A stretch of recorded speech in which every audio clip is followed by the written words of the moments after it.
வச்ச கத்திரிக்காய் போட்டுக்கலாம்.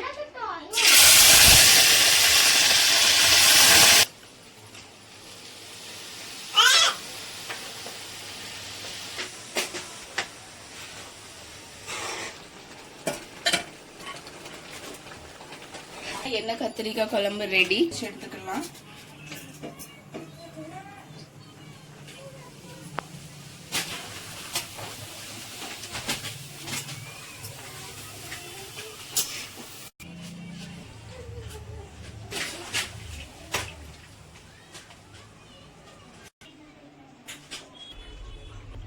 சுட சுட சோறு, நல்ல சூப்பரான பாலாக்கீரையும் பச்சை பயிரும் போட்ட பொரியல். இது கீரை பொரியல்.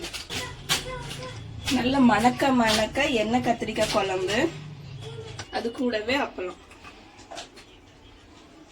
இந்த மெனு உங்களுக்கு ரொம்ப பிடிச்சிருக்கும்னு நினைக்கிறேன்.